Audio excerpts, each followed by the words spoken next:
Good morning, Your Excellencies, distinguished guests, ladies and gentlemen. On behalf of the Global Fund, I'd like to welcome you to Fight for What Counts, harnessing the power of private sector partnerships to end AIDS, TB, and malaria by 2030. Coming to you live here at the Salesforce Tower in New York City. My name is Shakun Tilasantharan, Shax for short, and I'm delighted to be your host for this event. May I begin first by expressing my sincere condolences to the people of Britain and the Commonwealth following the funeral of Her Majesty Queen Elizabeth II this morning. We will always remember her unparalleled legacy and her dedication to duty and service. Now, smart, effective health programs supported by the Global Fund Partnership have saved 50 million lives. It's proof that global commitment and community leadership can force the world's leading infectious diseases, deadliest infectious diseases, into retreat. And the Global Fund channels investments to these diseases and also to prepare for future pandemics in low and middle income countries. This is possible thanks to the efforts of many different Global Fund partners, governments, multilateral agencies, civil society groups, people affected by the diseases, and the private sector. As you'll hear today, the Global Fund is a world leader in forging innovative and impactful private sector and philanthropic partnerships to ensure that everyone everywhere has access to health care and life-saving treatment. The Global Fund, with the help of its partnerships, is able to take private sector investment and make it go further. We will hear about some of these exciting and dynamic partnerships and see the vital role that the private sector plays. We'll hear from private sector partners from different industries today who are all making their own commitments to the Global Fund to support it in its mission to fight for what counts. And these partnerships are vital, critical to save more lives and to reduce health inequities and drive progress in the communities that need it most. Now, we'll also value your opinions, and so we will have questions throughout this event for you, the audience, and you just need your phone if you want to take part. Let's kick things off now with a look at how the Global Fund has been working with the private sector. We know that the Global Fund saves lives, but the challenge now is to accelerate the progress that is being made in ending these epidemics. Would it be possible to achieve twice as much in half the time? Take the best of the private sector and match it with the best of a donor. I think it's that. It's always partnering with people from their seat of strength.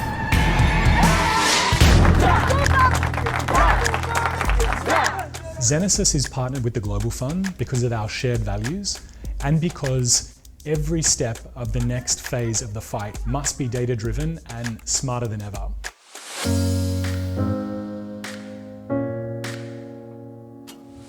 Today, so many things are done smarter. Why not the fight against the three diseases?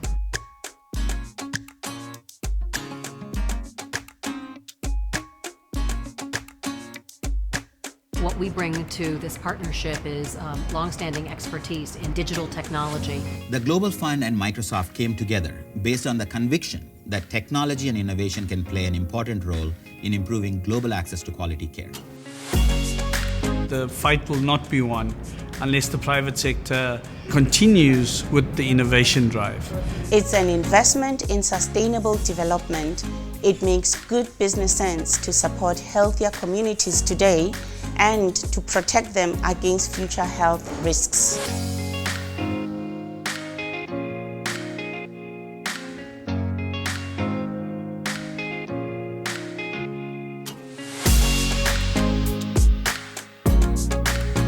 Just taking the example of the past 2 years and what we have learned from that, the vision of a world free of the burden of pandemics will not come from any company or government acting alone. It's an ambitious goal, but together with the resources that the Global Fund has, its expertise, and our creativity and passion, we will get the job done.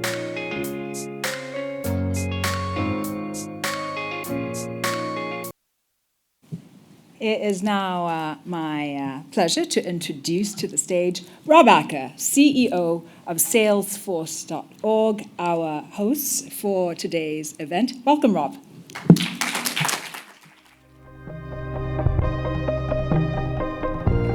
Hello, everyone. First of all, I just want to welcome everyone to the Tower here in New York. It's an honor that we have this space and to see so many faces who contribute to the global effort. It was great to see MasterCard up there, Coca-Cola, Microsoft. And so on behalf of Salesforce, I would like to welcome everyone. Before we start proceedings, I do want to also make an acknowledgement to take into account the moment of solemnity that we experience today as the world says goodbye to an incredible woman, Queen Elizabeth II, for her grace, dignity, dedication, and service. So our thoughts are with the people of the United Kingdom, the Commonwealth, and the royal family who are mourning this loss. With that being said, though, I really want to just make 3 quick points for those of you who were here last night. I made these points, but then I'm just going to add a little bit. I want to thank the Global Fund for its tireless work. You've saved 44 million lives to date, and you promise a future where you're going to save hundreds of millions of lives. The second point I really want to make is really about what just happened. Global Fund has been instrumental in helping people like myself and many other business partners learn about the power of multi-sector partnerships. And as we've learned along the way, all of us in this room, we just saw something nothing short of heroic. We went from a new disease to a new vaccine and distributing that vaccine to billions of people around the world in just a year and a half.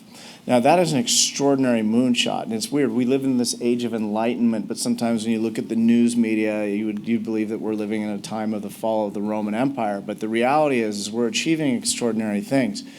The flip side of that is that what we are experiencing is that we have experienced a worrying picture across other health issues.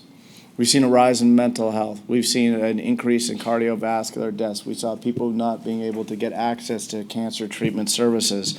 But in 2020, we also saw for the first time since the Global Fund's founding, for the very first time, since their founding, I need to be clear about that, an increase in AIDS, malaria, and tuberculosis, and this is concerning. So this is why the replenishment is so key at this very moment. As I mentioned, Global Fund taught myself and many people in this room about what a multi-sector partnership can look like, and when we work together across our communities, break down our silos, we can achieve extraordinary results.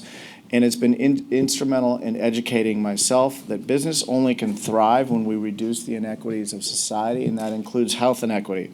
So what we need to do now, I think, is we need to take these playbooks that we're learning through the Global Fund as well as the COVAX initiative and restore trust. And it's going to require, having trust is going to require the efforts of the entire multi-sector community. And when I say trust, I mean really, I don't usually like to go beyond 3 things because we can't remember them, but trust is complex, and it's really 6 things in my mind. Transparency. We need to be clear about what we can do and what we cannot. Be reliable. Do what we say we're going to do and do it over and over again to be a true partner. Accountability. If we make mistakes, we must make amends and give other people room to make amends. Integrity. Have the courage to do what is right, but also practice values, not just profess. And deep empathy and listening, number 5. And then, of course, multi-sector partnerships, because when we work together, as we've seen through our partnership with Global Fund, we can achieve extraordinary results. So we are one of many organizations that stands with the Global Fund in this fight against AIDS, malaria, and tuberculosis. But we also know that we're a technology company. Yes, we have resources. Our technology can be used to scale impact in highly personalized ways for millions of people around the world and aggregate that and create personalized outcomes, but also measure and drive impact. Of course, we have resources and human and employee capital as well as financial capital, but we are not kidding ourselves that we're not healthcare experts. So we're working to really take the learnings of today, and every time we get together, and by the way, it's so great to be back in a room together. I mean, I think the last big event I did was Global Fund's last replenishment, and then a meetup at the One Board meeting, and so it is good to see everybody again. But let's take these learnings that we have from our partnership with Global Fund and what we've taken from Global. This is my goal, and the learnings from COVAX. And my question to everybody is, how can we all better scale these efforts, and how can you teach us how to better scale these efforts? So I'm looking forward to today's conversation. Thank you so much, and it's an honor to be back in the room. I see a lot of familiar faces, so thank you, thank you.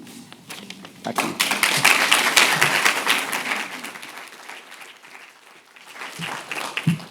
Thank you very much, Rob. Now, the Bill and Melinda Gates Foundation has also been a long-standing partner of the Global Fund. In fact, it is its biggest private sector donor. It is my great pleasure now to introduce Mark Sisman, CEO of the foundation, to give us a keynote address. Welcome, Mark.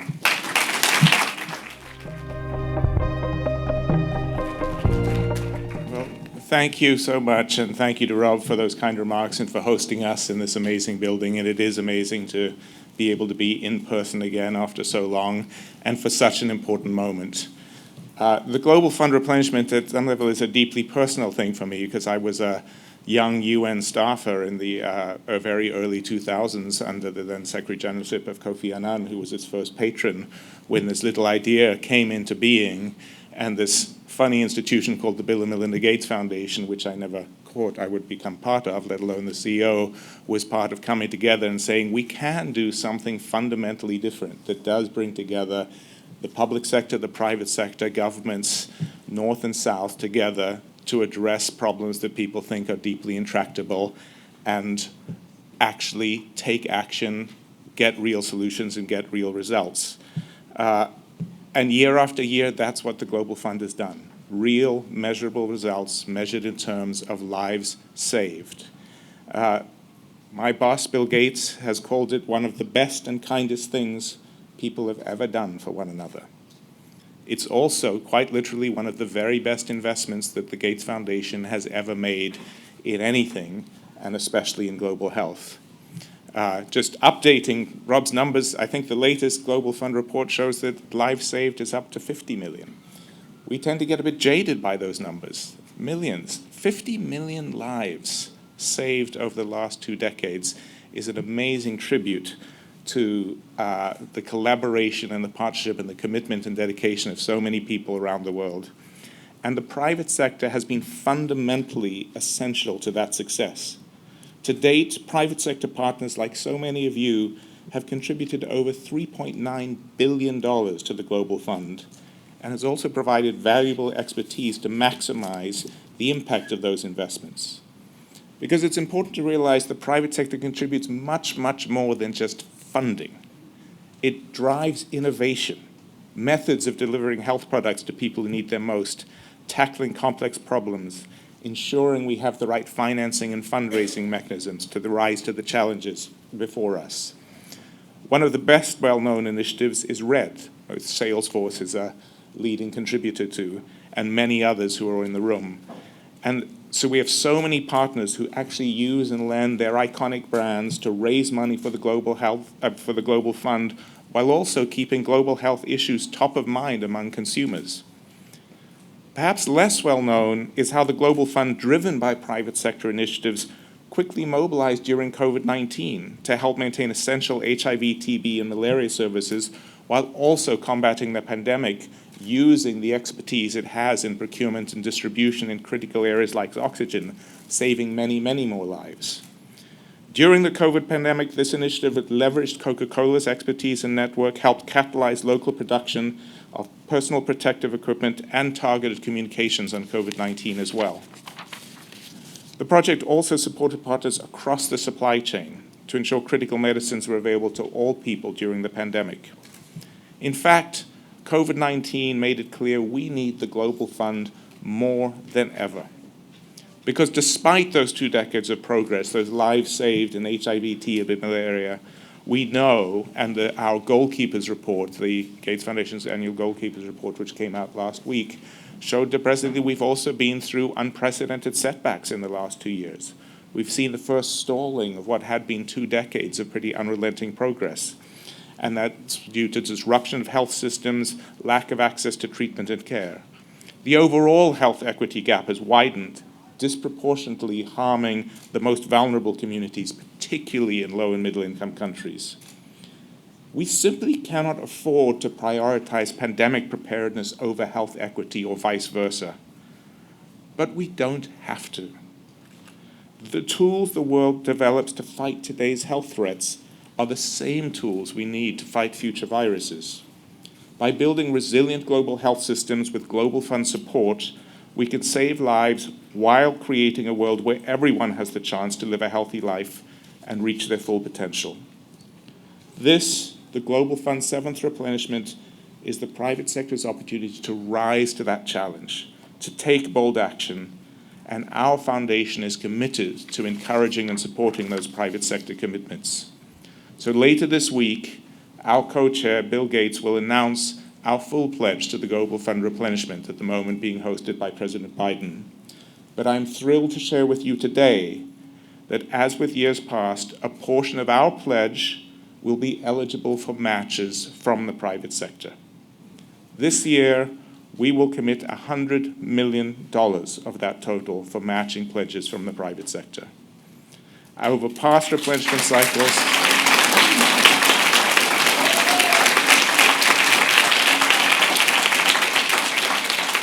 thank you. Because we've seen that matching fund does have that catalytic effect that we've talked about. It's not just the money raised, it's the commitment, it's the energy, it's the innovation, it's the type of partnerships, it's the motivation, and hopefully also with your staff, workforces, partners. And so it's all part of this collective journey where if we can come together to fully replenish the Global Fund, we can save 20 million more lives in the next 3 years, help close that health equity gap, and cement the Global Fund's legacy as one of humanity's greatest ever achievements. Thank you.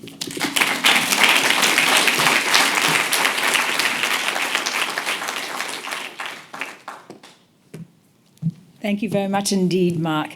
And now, if we could please welcome to the stage a man who needs no introduction, Peter Sands, Executive Director of the Global Fund.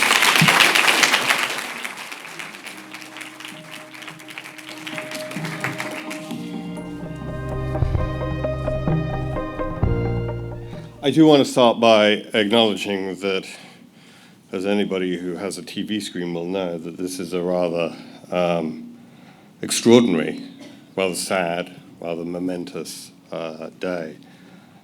I confess I'm not an ardent royalist. I'm a Brit, but I'm not an ardent royalist. But I did rather like the Queen. I met her several times, and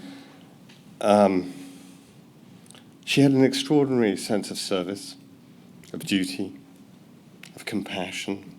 She also had a wicked sense of humor. So I'm sorry to see her go. I'd also say in our new king, we have somebody who is actually very much a supporter of global health. He is the patron of Malaria No More UK. And we have an ally now in quite a powerful position. Every replenishment campaign is a roller coaster. However, this one seems to have attracted more global events than we ever planned, and I've criticized my chief risk officer for not anticipating any of them. We launched the investment case with the hosting of 5 African presidents on February the 24th. That evening, Russia invaded Ukraine. We planned originally the pledging session for this replenishment for this afternoon, which turned out not to be a very good day. So we have been we've had an even more dramatic roller coaster replenishment campaign than ever before. The pledging session is on Wednesday. It's been rearranged. We have an unprecedented number of heads of state turning up. And actually, we're really excited about the momentum as we go into these closing few hours.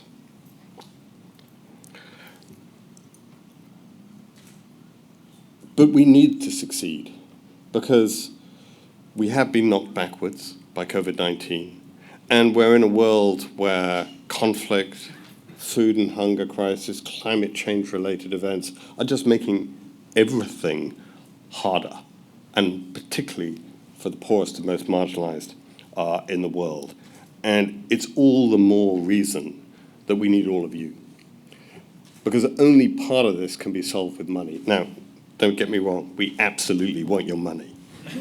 And just for those of you of a financial bent, I just want to make sure you fully understand the maths here.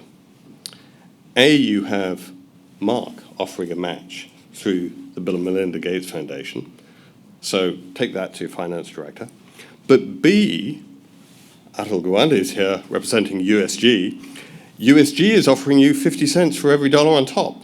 Now, how many other propositions can you take to your finance director where you put $1 down, the Gates Foundation puts $1 down, and USG puts 50 cents down? That's a great deal.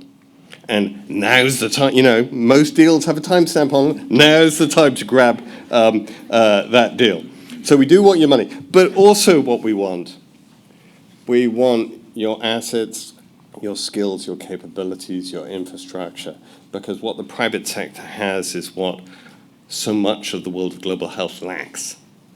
And we need all the diversity of it. And I think one of the great strengths of what we've managed to create together is a whole range of different mechanisms by which we can work in partnership. And we also need, it's not just the kind of things like the technology capabilities or the logistics capabilities, it's the kind of mindset. The business world has a mindset around outcomes, around speed, around data and things that is very powerful when you inject it into solving the kinds of problems that we are solving. So this is a fantastic opportunity to share the things that you are doing, because I'm not sure all of you know quite how much each of you is doing, and to encourage you to do more, but also to entice others into this mission. I want to close just by, I'm a numbers person. I'm not a clinician or scientist. I come from the world of business, of economics and finance. Actually, my old employer, Standard Chartered, has 3 floors of this building, which I hadn't realized until we came back here last time. I'm a numbers person, and sometimes stories of humans, almost always, are the most powerful. But sometimes numbers can tell a story as well. Malawi. In 2000, life expectancy in Malawi was 46. 2019, 19 years later, life expectancy in Malawi was 65. So in 19 years of life expectancy was added. 2/3 of that difference was due to the reduction in mortality from HIV, TB, and malaria. When you transform a society from one in which a person being born can only expect to live to 46 to one in which they're being born, they can live to the age of 65, within less than a generation, that's not just a matter of individual, it's a totally transformational impact on the nature and structure of the society. That is what has been achieved. And Malawi is not unique. We've got the numbers for a lot of other places. But also, when you look forward and what we're doing, we are hoping to save 20 million lives and reduce the mortality rate across the 3 diseases by almost 2/3 by 2026, which is not very far away. That will have a similarly transformational impact. So that's the prize. That's the mission we're all engaged in. I'm thrilled that you are all here, part of it.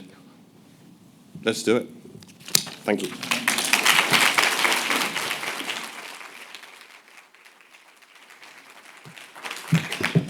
Thank you, Peter, for your very inspiring words. It is time now for our first session, Driving Equitable Health Through Digital Innovation, where we'll explore the need to leverage technology and data to help deliver care to the right people at the right time. Chairing the session is Nantalile Mugala, Chief of the Africa region at PATH. Joining Nantalile in conversation, we have Mpumi Zikalala, CEO of Kumba Iron Ore, and Eerts, Head of the Novartis Foundation, and Jonathan Stambola, CEO and co-founder of Zenesis Technologies. Could I ask you all to please make your way to the stage? Thank you.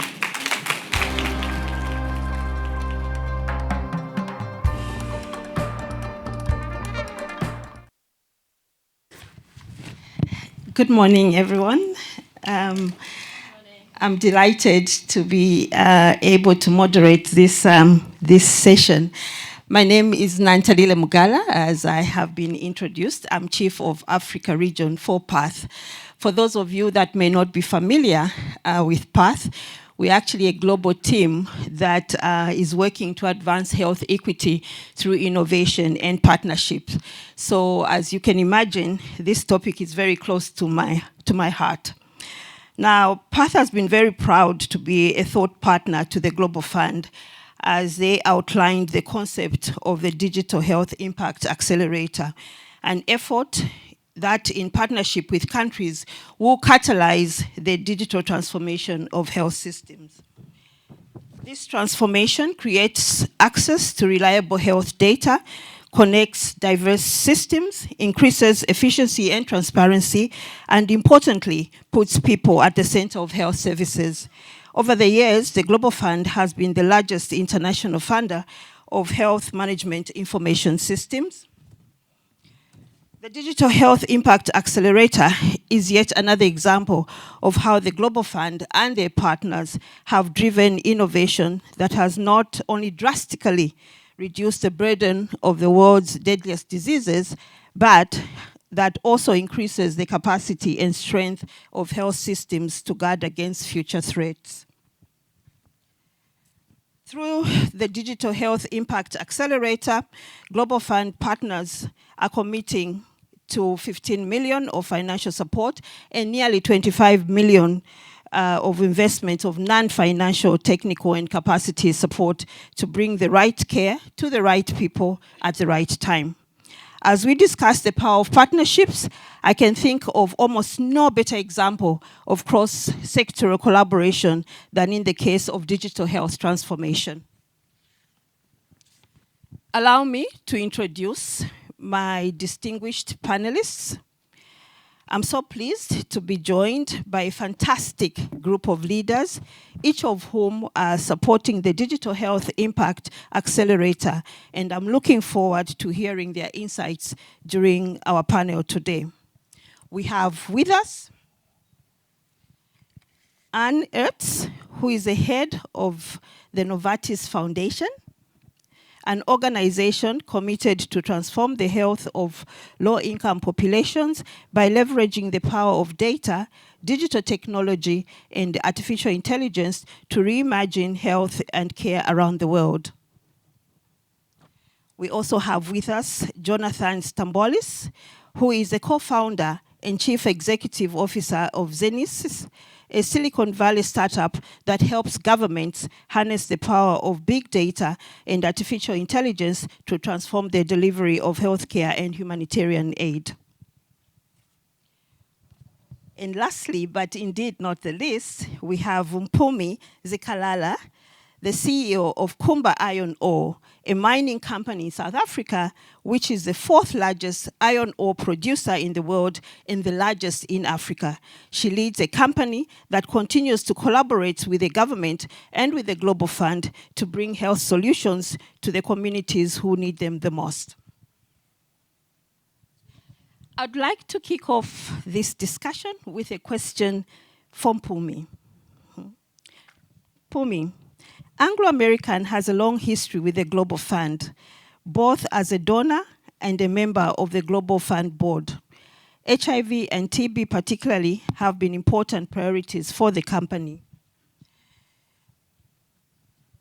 But it is as an anchor investor in the Global Fund's Digital Health Impact Accelerator that Anglo is committing support to the Seventh Replenishment.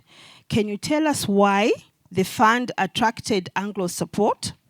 Why investment in digital health is so crucial, and what you hope to see as a result? Pumi. Yeah, thank you so much, Nantalile. Ladies and gentlemen, good morning.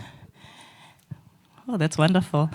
So firstly, I'm here representing our broader Anglo-American group. And for us, it always starts with purpose, because purpose talks about the why you exist and what you are seeking to drive as part of your business. And our purpose at Anglo-American is to reimagine mining, we are miners, to improve people's lives. And the key element of that is around improving people's lives, because that's what we want to do. So on your first question around why or what attracted us to the fund, it's because we stand for the same purpose with the fund. We all drive for the aspect of improving people's lives. And that's why we are proud of the fact that one of our previous chief medical officers was actually a board member. And actually, our head of community health was previously a technical advisor to the Global Fund. And for us, it is about that. It's about having that aligned goal of improving people's lives. And that's why we've actually come forward, and we will announce it again on Wednesday, but we are pleased to come forward as the anchor partner. And we are clearly committing from a financial perspective, and that's $15 million US.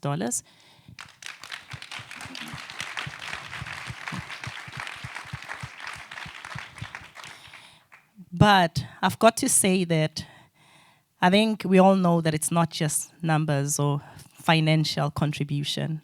So what we are also bringing forward are the technical expertise that we sit with as part of the broader Anglo-American group, because it is about driving to see the positive impact. So we are looking forward to the work that will come out of this. The next one is why the Digital Health Impact Accelerator Catalytic Fund. It's simply because all of us know that in order to see significant results, you've got to invest in technology, you've got to invest in innovation, and you've got to harness the full power of digital. So we do think that through our work, and I'm so glad to be here with Anne and Jonathan, because I know that you sit with fantastic skills in addition to what we'll bring forward. We do think that technology or digital is a key enabler for driving the type of change that we'd like to see going forward. And on the last one, as I close, you asked the question, what are we hoping to achieve as a result? It's a couple of things. It's impact. All of us have spoken about the need to drive for a healthier and more equitable world. But secondly, it is about us encouraging others within the private sector to come forward and actually contribute as well. And in South Africa, I personally chair the private sector forum of the South African National AIDS Council. So in addition to what I've spoken about, we are also contributing towards the Presidential Fund. And that's simply because ultimately, for us, it is about reimagining mining to improve people's lives. It's about impact. Thank you. Excellent.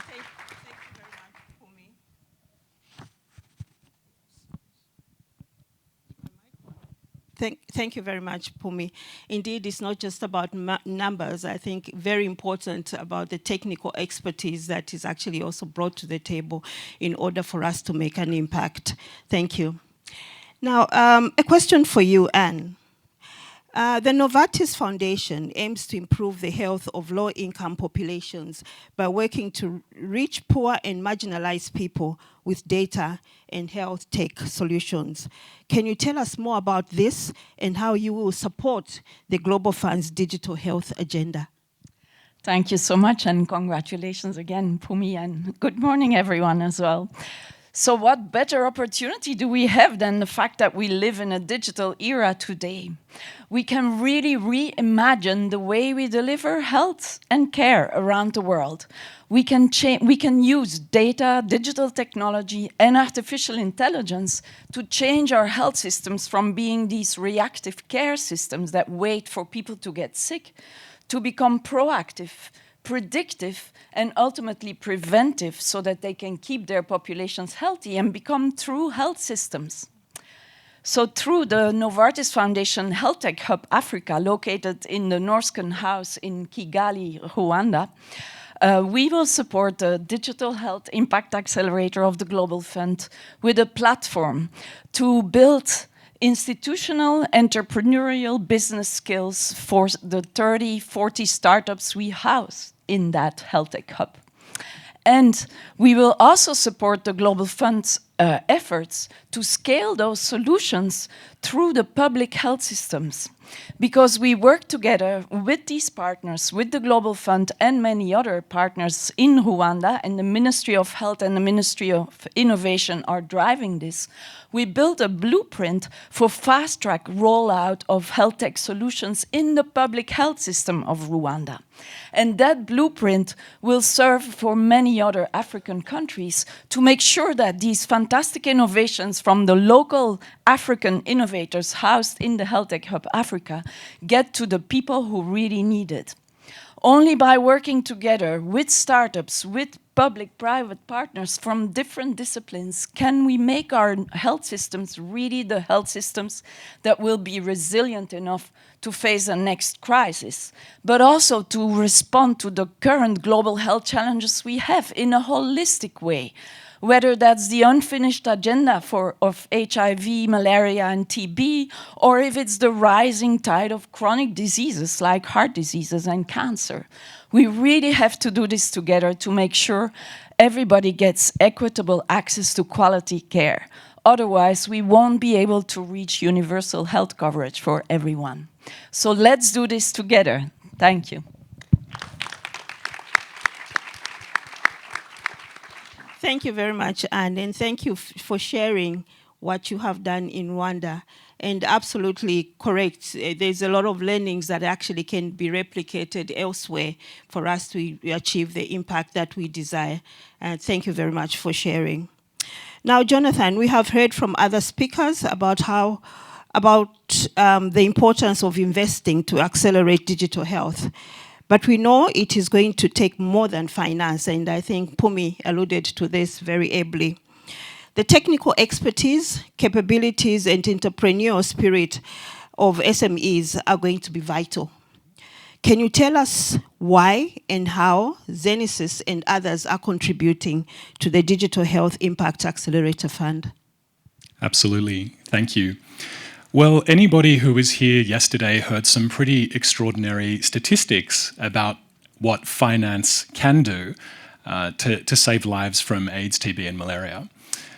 In the last 20 years, that finance has saved 50 million lives worldwide, and every dollar invested in the Global Fund has returned more than $30 in health and economic benefits to the world. So finance by itself is a pretty extraordinary thing. But what we are increasingly seeing in our work with the Global Fund is how the impact of that finance can be transformed when it is combined with the power of data and innovative technologies.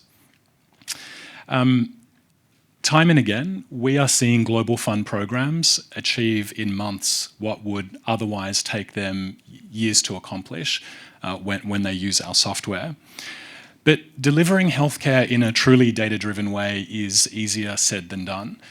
If you talk to Global Fund programs, they will tell you that data availability is a challenge, data quality is a challenge, data fragmentation is a challenge, and then turning that data into action that saves lives is also a challenge. And these are bottlenecks in the fight against the 3 diseases that money alone cannot solve.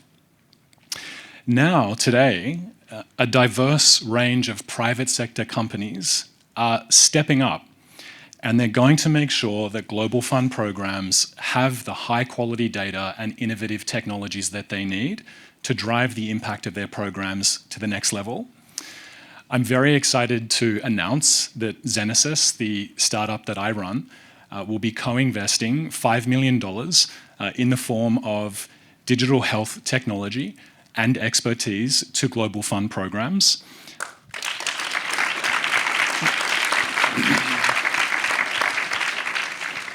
And we're going to make sure that this technology and the skills to use it are available to Global Fund programs worldwide. I'm also honoured to represent a larger group of private sector partners who are here today that are also going to step up and help accelerate the adoption of innovative, high-impact technologies around the world. Normally, I don't speak with notes. This is the first time I'm speaking with notes because we have so many private sector organisations who are stepping up today, and that is really, really wonderful to see. Demagi is going to be co-investing $5 million also to build and scale electronic community health information systems, and will be also using that money to introduce new digital innovations into established Comcare platforms in Global Fund supported countries.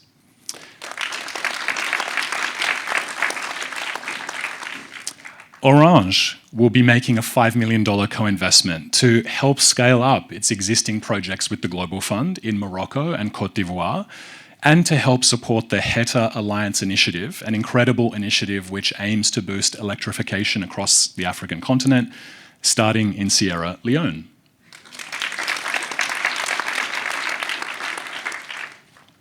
Medtronic Lab will be making a $5 million co-investment to scale their Empower Health platform through a public-private partnership with the Kenyan Ministry of Health.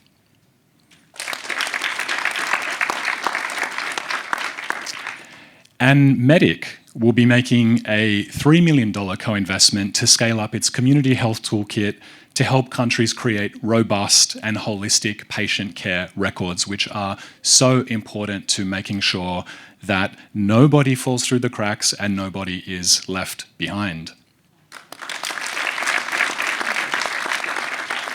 So collectively, it's a $23 million investment in the Digital Health Impact Accelerator in the form of this highly leveraged technology and expertise. But what's really exciting about these pledges to me is that they are going to help upgrade the impact of tens of millions and possibly hundreds of millions of dollars of financing that passes through the Global Fund. And that's really, really exciting. So thank you. Wow, absolutely awesome. Thank you very much, Jonathan, for that, and really grateful to hear the commitment from so many SMEs in this very noble cause. So thank you very much, Pumi, Anna, and Jonathan, for these very great insights, and also for the support and the leadership from your organization to the Digital Health Accelerator, Impact Accelerator. Definitely, the accelerator will play an important role in supporting countries' digital transformation journeys by providing the digital investments their health systems require to meet the needs of their populations and protect against future pandemics. And ultimately, really not leaving anybody behind and making sure that the communities that we serve get the best quality of healthcare. So thank you very much to all the panelists, and thank you very much to the audience for your attentiveness to this session. Thank you.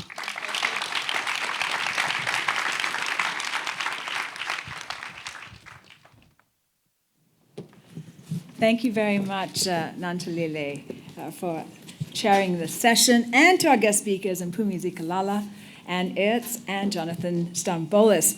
Now, let's get your opinion in our first audience poll. If you want to take part, please take out your phones, and you have to go to www.menti.com and then type in that code at the top of the screen. So having heard this conversation, what do you think are the biggest considerations around digital health? Is it A, privacy and data protection, B, connectivity and internet access, C, community-based solutions, D, building domestic solutions, or E, real-time data?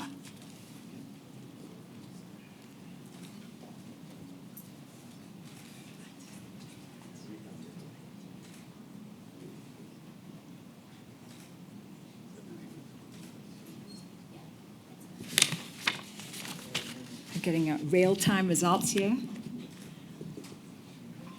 Real-time data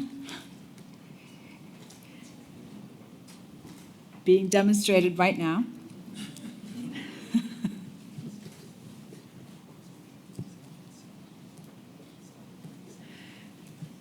Now, getting your feedback is important to help guiding the discussions forward, and the crucial word in the Global Fund approach is, of course, partnership, because it means that we're listening and engaging as a norm.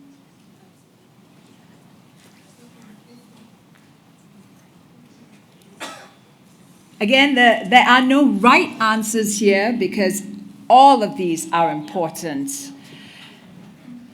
Looks like community-based solutions are getting the most votes at the moment, and we know that putting healthcare services in the hands of the affected communities has the most impact. Thank you, ladies and gentlemen, for taking part. And now it's on to our second session of this event, Accelerating Innovation to Scale Through Innovative Investment.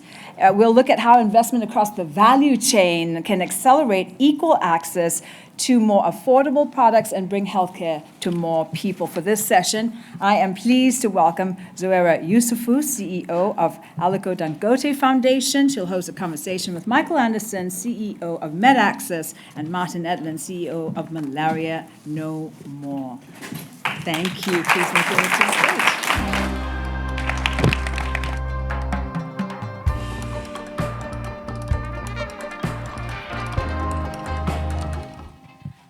So good morning, everybody, and thank you so much for having me here today. My name is Zuhaira Yousafzai. I'm the Managing Director and CEO of the Aliko Dangote Foundation, based in Lagos, Nigeria, and focusing really on health, education, and economic empowerment. But the bulk of our spending is on health-related issues and really looking at making a dent in the situation that I'm about to describe to you, and this is why we're all here today.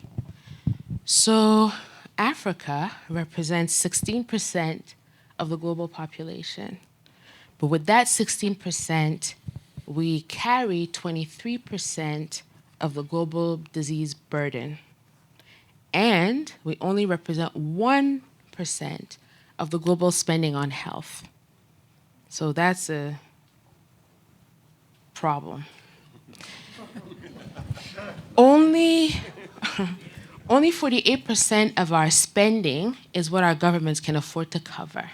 So the other 52% is what's, let me say, left up in the air, left for philanthropists, supporters, organizations like the Global Fund, like Gavi, et cetera, to come in and help.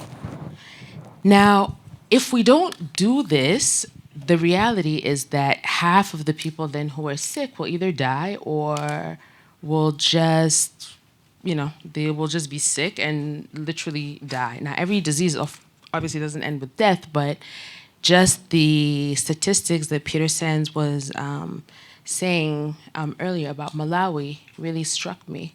If in 19 years we could stretch people's capacity to live another 19 years, I think we've done a really good job. And so the goal for us is, how do we as an African organization contribute our quota to making a difference?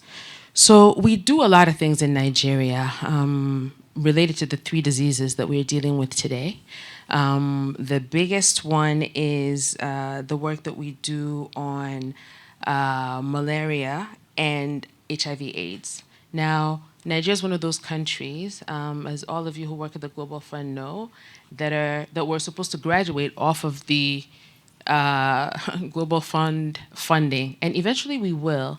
But in the meantime, then who's going to take up the slack? And so the idea is the private sector should start this. So we've started a HIV trust fund in Nigeria that is raising 50 billion naira to provide access to life-saving HIV drugs as the global fund funding reduces.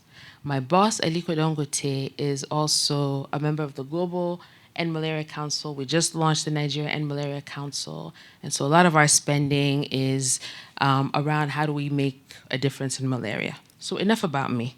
Just wanted to tell you why I care about this and why I'm so happy to have both Mark and Martin with us today. So we really have not a lot of time, and so I will get right into this because I'm determined not to be defeated by the clock. The two men that we have here with me today are doing amazing work when it comes to innovation and being innovative. So we'll start with Michael Anderson, who's the CEO of MedAccess. And he'll tell you a little bit more about what MedAccess does, but they are bridging the gap between commercial pharma companies and getting drugs to the neediest people. Michael, new products often don't scale or reach people that need them as quickly as they could. How can organizations like MedAccess support the Global Fund in getting the best solutions to where they are needed faster?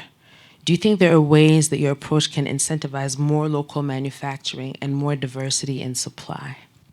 Thank you, Zoera, and thank you for inviting me to this event. I'm just going to go off script if I can, just for a moment. I may get in trouble with my director of communications. To say two things. One is that we live in a world where there is just staggering inequality in access to the products people need to stay alive and to stay healthy. We saw that with the inequity in the COVID vaccines, but that was just one particular example.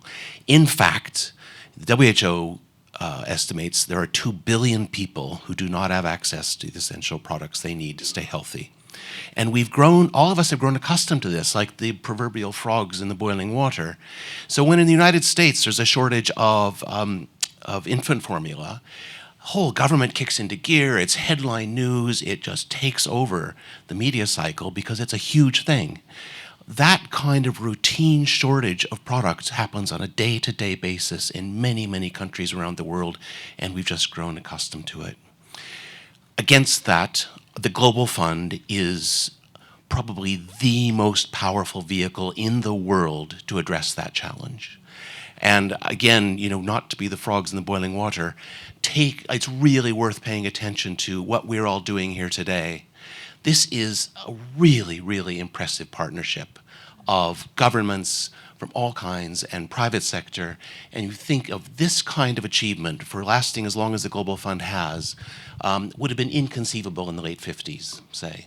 This is a really remarkable achievement. It's an honor for all of us to be here. And I think, you know, we owe it thanks to Peter and the board for leading through these really, really tough times. Now, now it gives me less time to answer the question. But so what do we do to help get products out? We are a finance company. We're a not-for-profit finance company backed by the UK government and British International Investment. We, like many finance companies, we provide loans, working capital, guarantees, loan guarantees, and a range of financial products. So we're kind of built like a bank. But we are not-for-profit, and we have one sole purpose, which is to improve access to affordable medicines. That's all we do. And in that spirit, we partner with manufacturing firms mainly. We partner really, really closely with business. We partner with the Global Fund to help identify what are the products that are going to be needed and how can we help go out and find them to bring them to market. The last replenishment in Lyon, we were privileged to announce with Bill Melinda Gates Foundation and Unitate and Global Fund and IVCC the next generation mosquito bed net, the BSF mosquito bed net. Back then, we didn't know if we had not yet been through a randomized control trial. We now know that its recent trial in Tanzania shows it's 44% more effective at reducing clinical cases of malaria than the old-fashioned bed net. The role of the finance, including MedAccess, was we negotiated with BSF and helped them solve some of their manufacturing challenges so they could bring the best of science and manufacturing to the market, and they were able to reduce their price by 40%. Since then, they've distributed 30 million nets with support from the Global Fund, and that was the first one we announced. In the intervening 3 years, MedAccess has announced support for lower prices for viral load testing, for 3-HP treatment for latent tuberculosis, for syphilis tests combined with HIV tests to help tackle the syphilis problem, support for rolling out the world's first malaria vaccine with GSK, the world's first, just a few weeks ago, the world's first HIV self-test, which sells for $1. And that was a big, I've been working on that deal in some ways in various capacities for nearly 10 years. But also tests for a new test for G6PD to help support tackling P-Vivax malaria. Those are things we've done in the last 3 years. Looking forward, we see a really strong pipeline of a lot of manufacturers who have terrific products. They'd like to get them to market. It's hard commercially to get these things to market at lower prices. So we're there to partner with them and help and provide the finance. And for that reason, I'm pleased to announce today that looking at our future pipeline, our commitments, I'm pleased to announce our commitment to prioritizing Global Fund products, and that we expect to deploy at least $150 million in capital over the next 3 years for Global Fund products.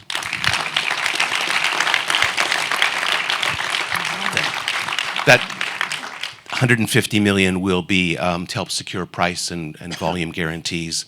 You asked about local manufacturing. We think there's a huge role to help build security of offtake for local manufacturing.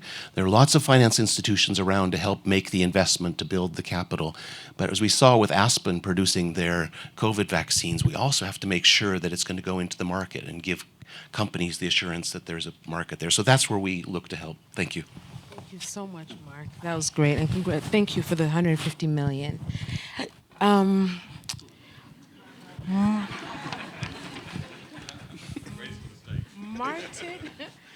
Martin Edlund is the CEO of Malaria No More and is also running the Health Finance Coalition. I've known Martin for a while, and we were having this discussion at Wilton Park a few months ago. So, as you know, Martin, it's clearer than ever that we need to foster and support local capacity, like Mark just said, local entrepreneurship to scale innovation if we really want to build the kind of resilient healthcare system that we need. How can a different kind of investment model mean that we support the private sector to focus more on equity and impact? How will this support the Global Fund's mission to eliminate the 3 diseases? Thanks so much, Zuera. Michael, great to be with you, and thanks for your commitment to the Global Fund. I'll also go off script just very briefly. This clock is a little oppressive, staring us in the face. Just to say I've been serving as a Global Fund ambassador for the Seventh Replenishment, and the reality is the mission and work of my organization, Malaria No More, would be absurd without the Global Fund. There is no way we could even live up, say that name with a straight face. So thank you to everyone in the room for your commitments.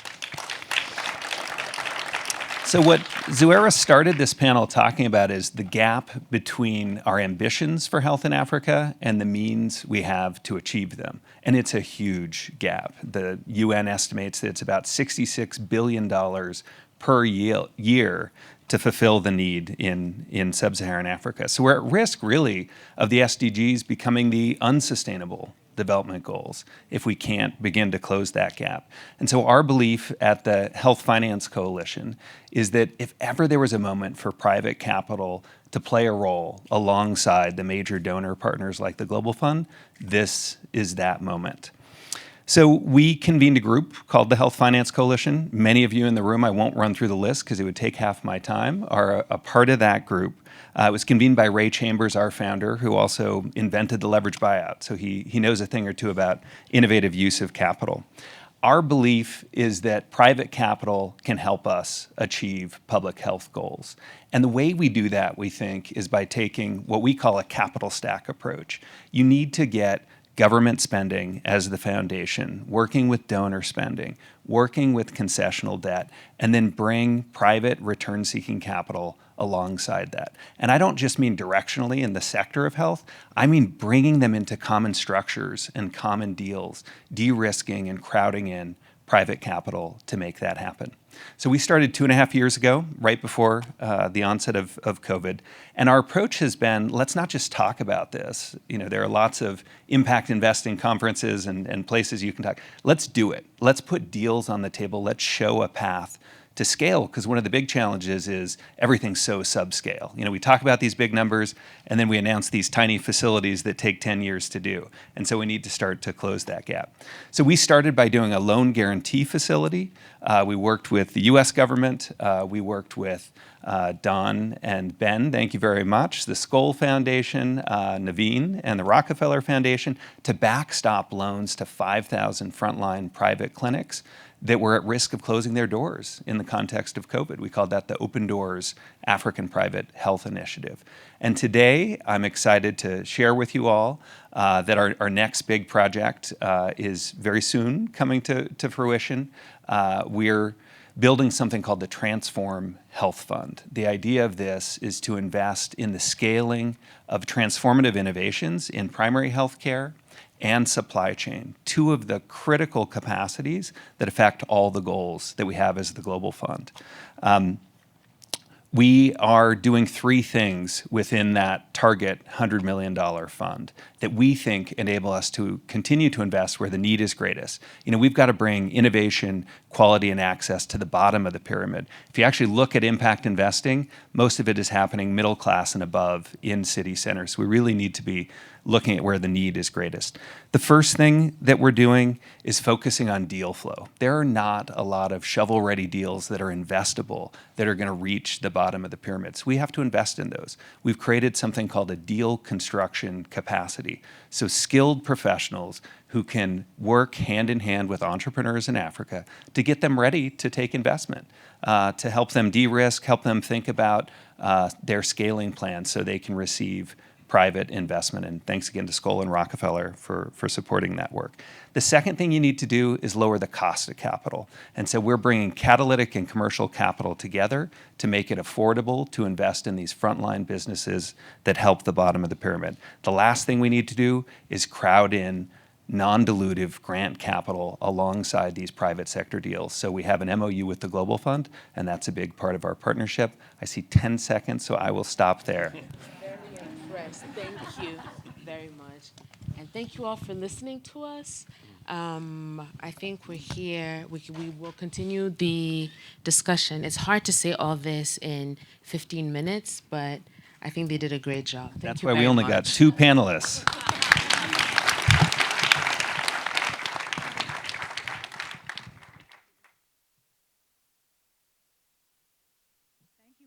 For your insightful comments, Vera Yusufu, Michael Anderson, and Martin Edlund.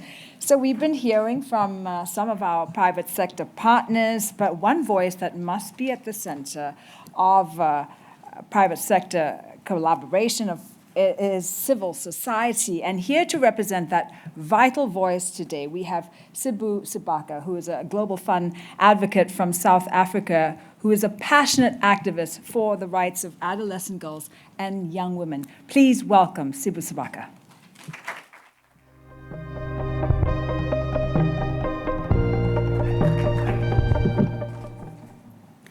Good morning, everyone. My name is Sibulele Sibaka, and I'm from Johannesburg in South Africa. 20 years ago, well, just a little over than 20 years ago, I lost both my parents to AIDS. I was a child, and almost instantly, my brother and I became a child-headed household and joined over 2 million AIDS orphans in sub-Saharan Africa at the time. Life was tough, navigating your day-to-day without your parents. People were dying left, right, and center. And civil society, government, world leaders, and communities, as well as private sector, said enough is enough. And then the Global Fund was born. 2 years later, in 2002, the Global Fund was born and came to South Africa. It was 2 years too late for my parents, but for me, it was right on time. Fast forward. Today, I stand in front of you As a young person who, being pushed by her passion and the contribution that has been made in my life by civil society, I was pushed to start my own organization called Impact Drivers, an organization that works with adolescent girls and young women in South Africa. I now find myself as a member of a very vibrant and energetic civil society movement back in my country.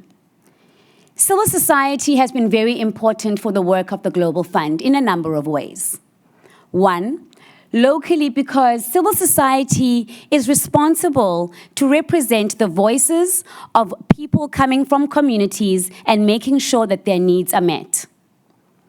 On a country level, civil society, through the country coordinating mechanism, makes sure that the investment that is intended for communities on the ground actually gets there, to the communities that need it the most. And globally, how can we forget that the Global Fund was started by the cries and the voices of civil society all those many years ago. And they continue to stand tall, representing the voices of the communities that they come from. They did not stop there. Even in the COVID pandemic, civil society made sure that they got to places that were hard to reach, even when we were not allowed to move around. Civil society needs to have a push, though. Something needs to change. More young people need to be advocating for the voices of other young people in civil society movements and spaces. Africa, with the largest youth population in the world, we've got technology wrapped around our little fingers. We are constantly on the phone. We are tech savvy. What are we doing with that? We need more and more program implementation tools to be in the palm of our hands so that we are able to also track and monitor the work that we do.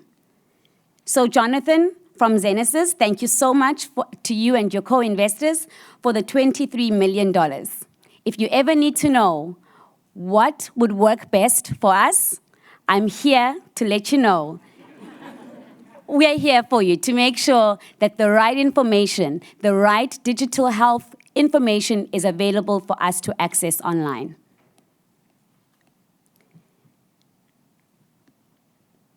We need to meet the target of at least 18 billion US dollars.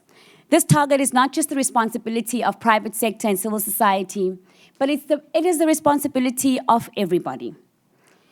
This deliberate collaboration between this multi-sectoral approach has already saved us all 50 million lives, including mine.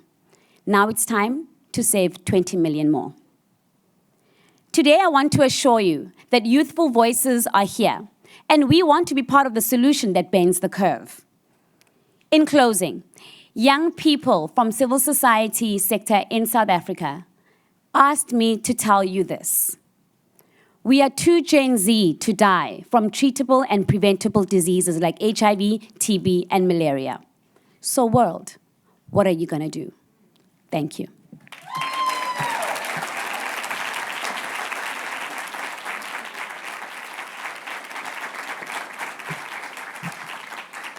Thank you, Sibu, for your incredible speech. It's time now for our third session, Effective Prevention and Treatment, Leveraging Precision Behavior Change for Patient-Centric Prevention Programs. I have the pleasure of chairing this session. We'll be looking at the importance of precision prevention and the science of behavior change, including how to leverage consumer insights from the private sector and leveraging that to design more patient-centric prevention programs. If I could invite the speakers for the session to please join me on stage now. We have Thomas Putzer, head base of the Pyramid Group, SC Johnson, and Martin Fitchett, who's global head, Global Public Health, Johnson & Johnson, Please take a seat. Miles Kempley, Executive Director, Sexual and Reproductive Health and Rights of the Children's Investment Fund Foundation, and Alexandra Scott of Project Last Mile. Thank you all for being here with us. Now, this subject is close to my heart as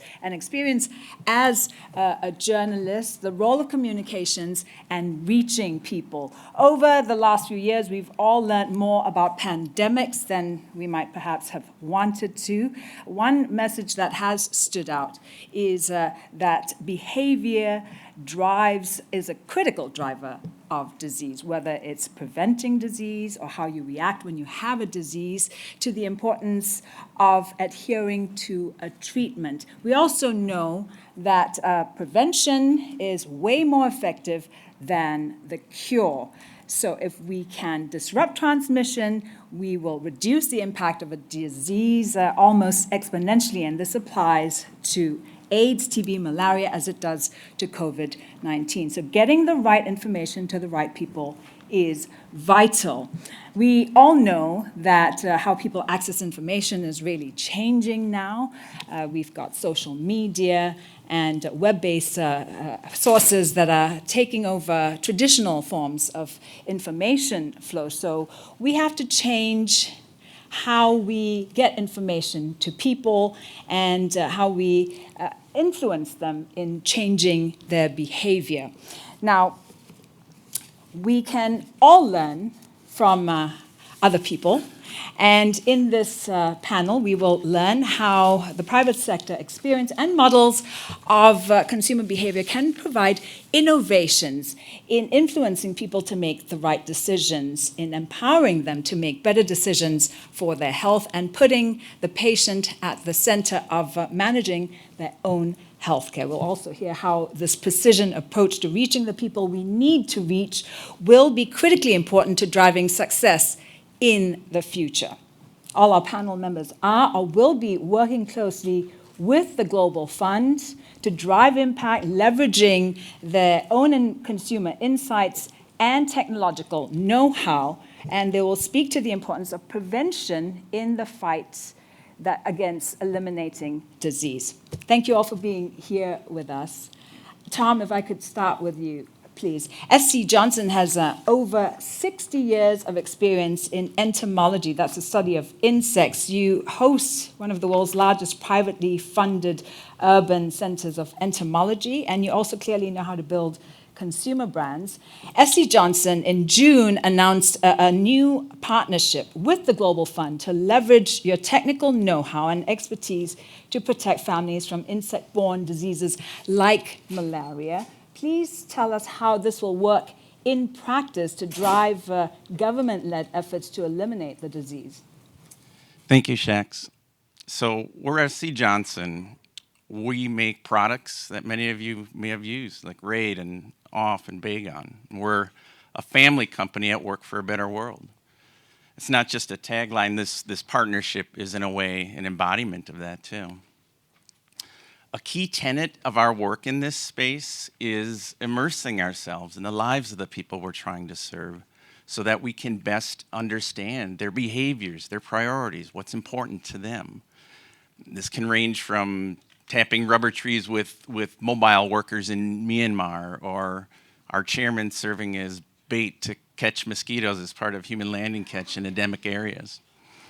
He's braver than I am.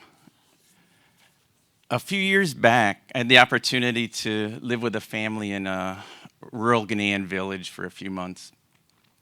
And we did everything together, right down to sleeping on the floor of their mud hut. No electricity, no plumbing, and plenty of mosquitoes. And while I was there, the mother of the household, Cynthia, she came down with malaria. And she pulled me aside and said, I don't want it for sure, but it's just a way of life for us. I don't know what to do to prevent it, but if I'm honest, we've got so many other problems to worry about. We don't have enough food for our families. I can't work because I'm sick. We don't know what the future holds. And for a company that studies end user behavior, Cynthia's behavior to us was survival. So it's stories like that, it's families like Cynthia's that guide our journey, and if I'm really honest with myself, kind of force us to guard against our hubris a little bit as we develop solutions. In practice, we collaborate with partners like Society for Family Health and my friend Monase over there to implement solutions that best fit into our end users' lives, whether that's social behavior change programs that speak to malaria at a fundamental level, just what it is and what causes it, just very basic as opposed to any one intervention.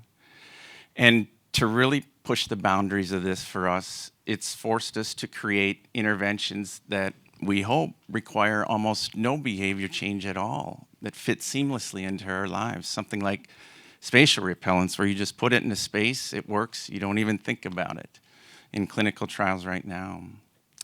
So in practice, our journey with the Global Fund partnership is progressing much the same way. From our perspective, we'll plan on supporting this by seconding people with expertise in 3 key areas: behavioral science, intervention use and acceptance, and entomological surveillance. And to your point, it will be country-led, we'll be collaborating. Over the years, we've reached, I'd say, about a little over 100 million people with this approach, and like many in the room, there's some big financial numbers behind that. But we know it's got to go beyond that. We know we need to do more. It's kind of audacious to even try and take on a disease like malaria.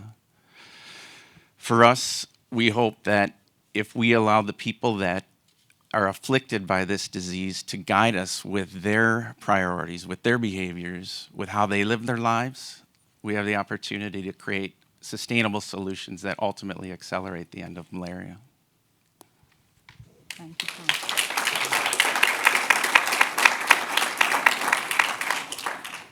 Now, Martin, Johnson & Johnson is a long-term partner of the Global Fund. You recently announced your support to community leaders to help end TB in the workplace. And your company, as one of the world's most well-known manufacturer of consumer brands, really understands consumer behavior as well.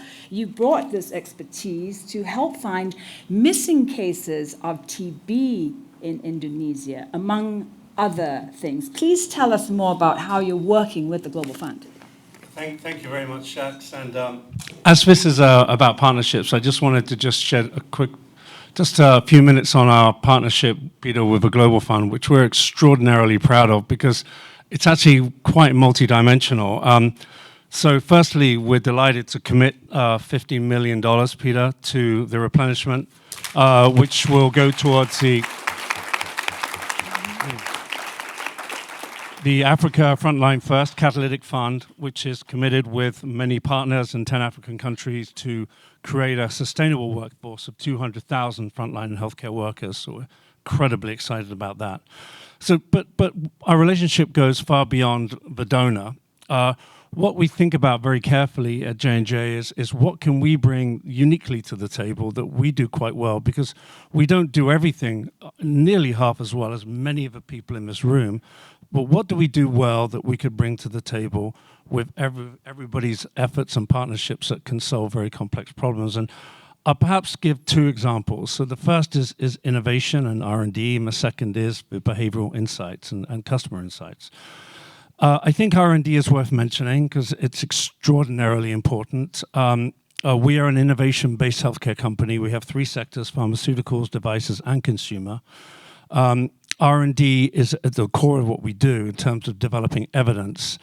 And so we feel we have a unique R&D department in our public health to do R&D specifically for high-burden diseases in low middle-income countries, which we think is quite unique.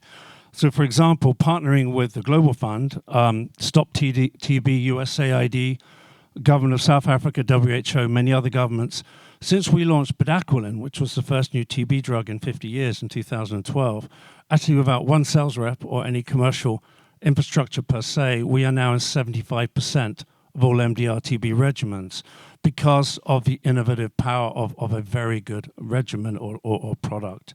And we continue to invest in novel treatments for R&D and HIV within our pipeline. So secondly, if I talk about behavioral insights, as a healthcare company with a very strong consumer division, we have extraordinary insights into what drives behaviors in the patient journey, but also in the consumer journey around healthcare. And we have been applying that with partnerships, particularly with the Global Fund, to see if we can really understand determinants of behavior to get diagnosis, seek treatment, and also how to measure the outcomes of those. We're a very outcomes measure-driven company. Now, despite valiant efforts, I think, from a Global Fund, PEPFAR, USAID, Gates Foundation, and many other organizations, there are still millions of people who do not seek diagnosis or treatment. And I think in order to understand that, you have to go very, very deep in very personalized solutions. So we're also very proud to be part of the MenStar Coalition, which I think revealed some extraordinarily powerful data in Montreal at the International AIDS Conference, where it's driven, I think, more than 3 million men in Africa on treatment, HIV treatment, since its inception in 2018. And we're proud to play a behavioral sciences support role there in a patient customized solution. However, when we talk about patient insights and behavioral insights, we also have to try and find the missing millions of those who are not diagnosed with TB or HIV. And this comes to, I think, a very exciting collaboration with the Global Fund in Project Insight in Indonesia. Now, Indonesia is a country of about 1 million people with TB, and actually its diagnostic rate has gone down by about 43% since 2019. No coincidence, that coincides, of course, with COVID. So our objective is to use the reach and the scale of a Global Fund with our behavioral insights to try and reverse that. One last example. This is something we're extremely proud of. We are a founding member with the fund in the End Workplace TB program.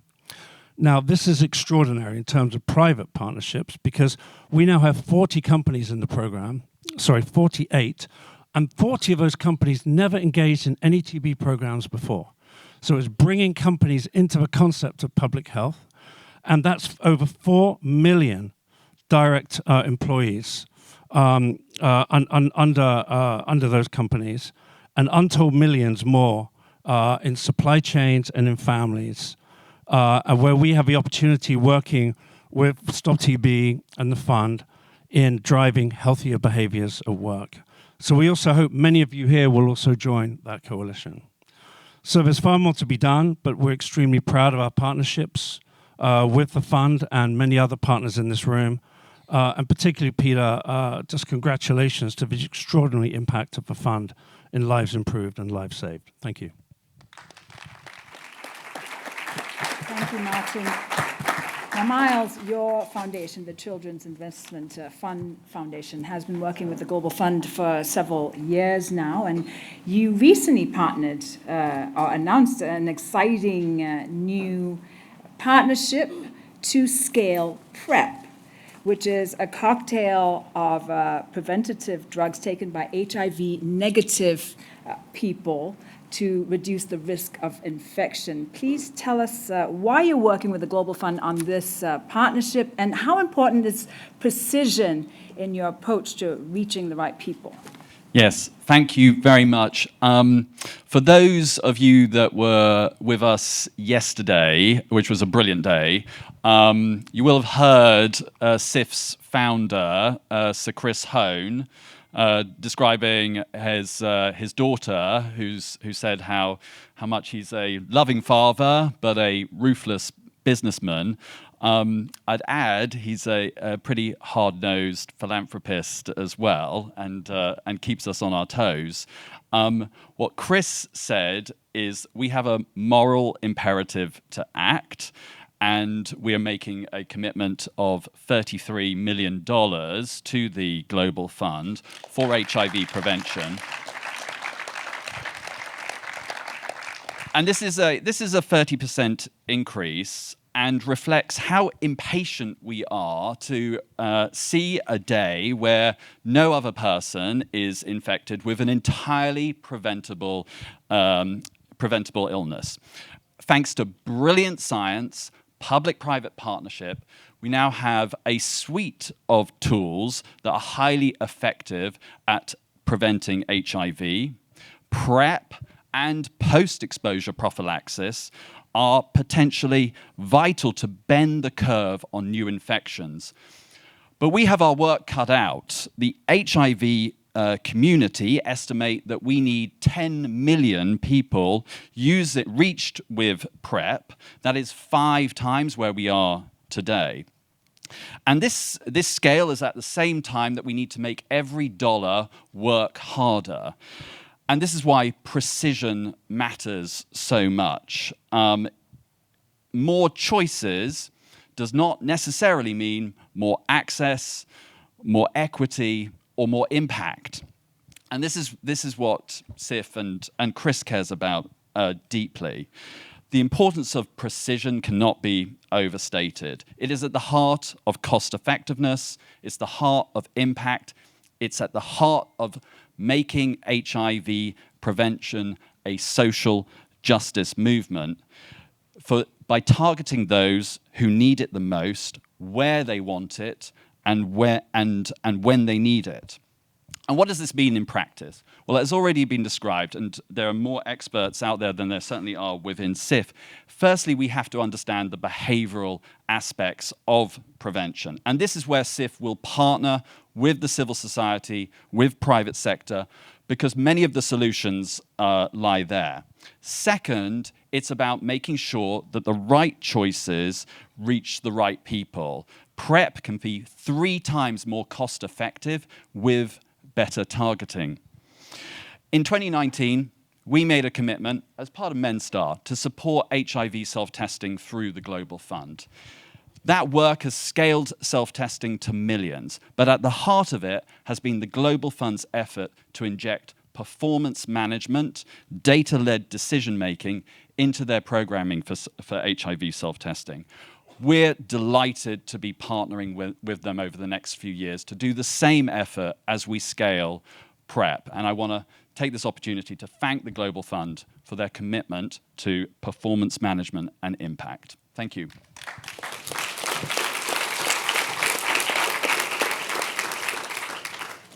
Now, Alexandra, you managed the Project Last Mile, which is an initiative of the Coca-Cola company leveraging its strategic marketing and last mile distribution networks to strengthen health systems in Africa. It really shows how the private sector can use its core expertise to really make an impact. Coca-Cola has been working with the Global Fund for over 10 years now. What are some of the highlights, the accomplishments that you're most proud of? Thank you so much for the question. It's a tough one. There's a long list. And thanks for giving me back my 3 minutes. It was down to 0. I wasn't sure how that was going to go. So Project Last Mile, really, credit to the Coca-Cola Company, the Gates Foundation, and the Global Fund, who kind of catalyzed this partnership in response to actually a TED Talk that Melinda Gates gave. If you can find Coca-Cola products in the most rural and remote locations, why can we not find medicines in the same places? And so that was the spark that launched Project Last Mile over 10 years now ago. Was piloted with thanks to the Global Fund and other partners in Ghana and Tanzania, focusing on consumer segmentation as well as looking at strengthening supply chain and last mile delivery. And that was enough to get attention of other partners as well to say, yes, there's something here. There's the secret sauce of the Coca-Cola system, and we want to see how we can further adapt and scale and maybe leverage more competencies of the Coke system to strengthen public health systems in Africa. So in 2014, the partnership was formalized. USAID also joined. I joined at that time.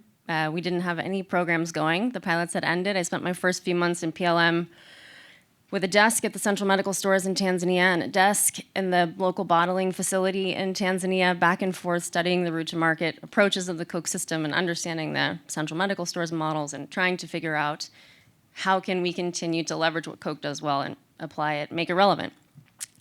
Fast forward to today, I'm very proud to say that we have done over 40 projects in 14 countries in Africa, and through our largely through our consumer marketing focus, but also through our support to ministries of health to expand service delivery and access to meds, have reached over 35 million people. So that's an achievement I'm proud of, for sure. I think, the other thing that I am particularly proud of, given the context of what we just come through, that is key to this journey is over the last 2.5 years have been able to support COVID vaccine rollout in some way in 7 countries in Africa, while still maintaining the commitment to other essential health areas like HIV/AIDS that were at risk of backsliding. And I'll focus on strap marketing and some of those achievements. Raise your hand if you've never heard of Coca-Cola. Yeah, that's what I thought. That is not an accident. There is strategy, there is power, there are insights, there is understanding your consumer, what to say to them, where to say it, how to say it. And that's what we're harnessing here through Project Last Mile. In South Africa, in COVID, the National Department of Health had assets that were already developed but wasn't able to get the reach they needed. We helped develop and execute a media strategy that reached 30 million people, over half the population of the country, with those COVID vaccine messages. In partnership with Men's Star Coalition, something else we're very proud of, have developed MENA for Men for Health campaign with USAID, PEPFAR, NDOH, which is a nationally endorsed brand for men's health, grounded in insights, grounded in this is kind of precision and understanding behaviors, which has now reached 4 million men, and we've seen an uptick since the campaign has launched of about 20% in men's HIV testing rates. So there's a ton to be proud of on this journey, and the partnership with Global Fund, with our other partners, USAID, Gates, Project Last Mile, and would not be where it is without those partners. I think that is an achievement in and of itself, that the model has evolved and strengthened since 2010 when we started having these conversations. We're still here and we're continuing to deliver, and that's thanks to these partnerships. And very excited to see what the next 10 years hold.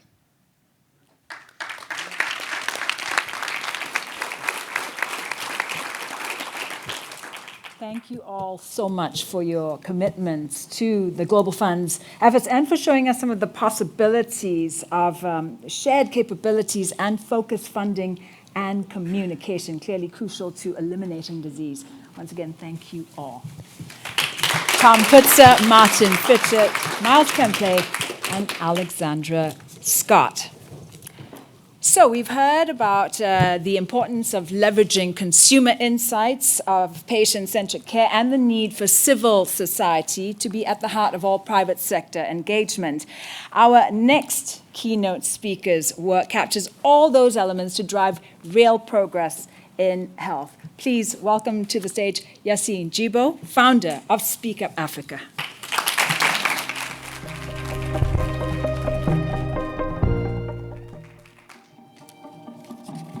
Good morning, everybody. It's such a pleasure for me to be here today, and I've been so impressed by the great collaboration and partnership that I've seen across the private sector, civil society, philanthropy. When we all come together and merge our capabilities and our assets, I think we are able to deliver progress and impact and innovation in health. Today, I'm here to talk about an initiative that's very close to my heart, called Voix Essentielles. Voix Essentielles, Essential Stories in English, is really an initiative that embodies the reason I created Speak Up Africa more than 10 years ago. When I founded Speak Up Africa, my intention was really to be able to discover and implement solutions for the African people that responded to their needs, but also to look at ways in which we could foster systems and spaces to shift the decision-making, the planning, the financing, and the management of programs to local actors who know best what their needs are and who are able to implement these programs. And today, in West Africa, where I'm from, we see that women and girls in particular are often not at the decision-making tables. They're not in leadership positions. They're not able to share what their needs are in terms of their health programs and really be a part of the health outcomes that they want to be participating in. And so as part of that, we really look at some of the social, economic, gender inequalities that exist and try and find solutions to be able to overcome those issues. And we see that a lot of these factors that contribute to gender inequalities also impact health outcomes, be it HIV, malaria, tuberculosis, And it's really important to be able to provide these women and girls in all of their diversity with the tools and the platforms that they need to be able to effectively participate in decision-making spaces. So as I've mentioned, Voix Essentielles is a partnership that's very innovative that we work on with the Global Fund, with Fondation Chanel, and government officials in Senegal, Burkina Faso, and Côte d'Ivoire, as well as 34 community-based organizations, women and girls and leaders that are extraordinary leaders, to be able to find ways in which and create programs where they're able to participate in health policies and programs that affect their health and well-being. Supporting community-based organizations is critical. When you look at how supporting these organizations can advance gender equality, I would like to particularly thank Fondation Chanel, present here with their managing director, Valérie Meunier and Christina, for all of your support in this important work, and the leadership of Fondation Chanel in advancing gender equality.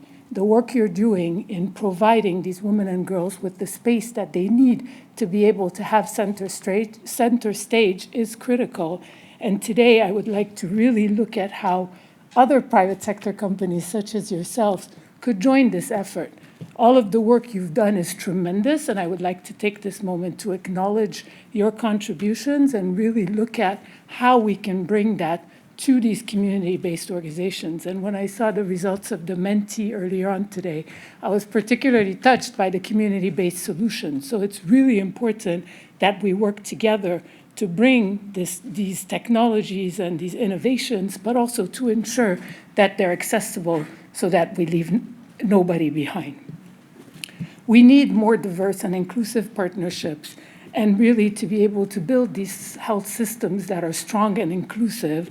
And investing in global health, but in particularly in the Global Fund, will generate impressive economic returns and, more importantly, save lives. And we've been able to see firsthand the results of the work of the Global Fund in the communities, and really being able, through initiatives such as Voix Essentielles, which are outside-the-box initiatives, so they're not your regular initiatives. It's really looking at those organizations that are the most hard to reach. They're vulnerable populations, so we see women living with HIV, incarcerated women, young girls who are just starting, who don't even have an organization that we're really able to support through this fund.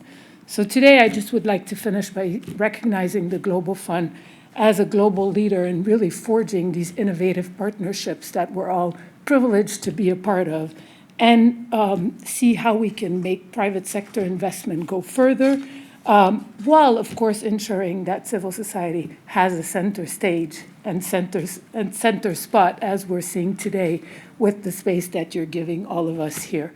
So on behalf of all of us, we really want to thank you for your commitment, but also invite you to join us and ensure that we can be able to co-create programs that respond effectively to the needs of the communities that we're trying to serve. Thank you very much.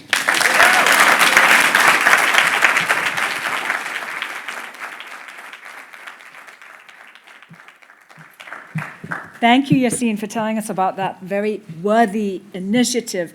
It's time for our last discussion now. I would like to welcome to the stage again Peter Sands, Executive Director of the Global Fund, to chair a discussion on building capacity in health systems to eliminate disease and prepare for future pandemics. Peter's guests are Dr. Naveen Rao, Senior Vice President of the Rockefeller Foundation, Don Gibbs, CEO of the Skoll Foundation, and Her Excellency, Dr. Tia Tadessa, who's Minister of Health for Ethiopia.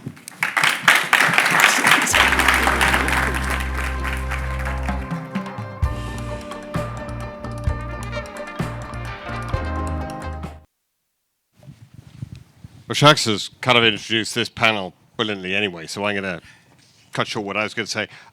Simply, the Global Fund knows that you can't just beat these diseases through disease-specific investments. You have to be investing in the underlying systems.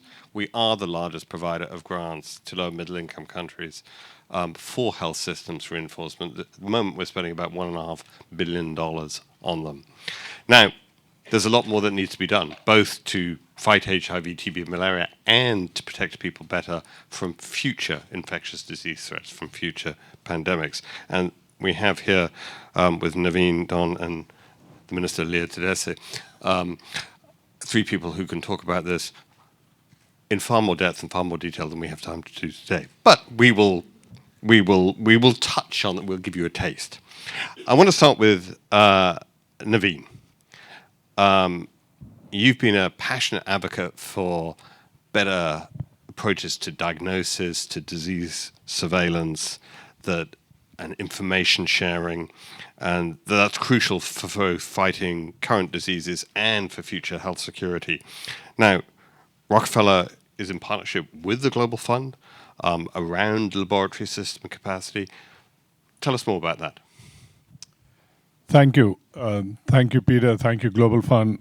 The incredible work you do, 20 years, 50 million lives, speaks for itself. So we thank the Global Fund team. The problem statement is we are at an incredibly vulnerable situation. We have close to 200 epidemic events a year. In my mind, that's almost one every other day. And if COVID has taught us one thing, it is we cannot fight an enemy we cannot see. If that is really the case, then the solution is building stronger laboratory systems which can give us an insight into what is happening within that space. So we truly believe if the problem is we are fighting blind, the solution is we need data, and strengthening laboratory systems is the way to do that. We at Rockefeller Foundation are particularly honored to be able to contribute to this fight and are pledging $15 million towards the laboratory strengthening exercise.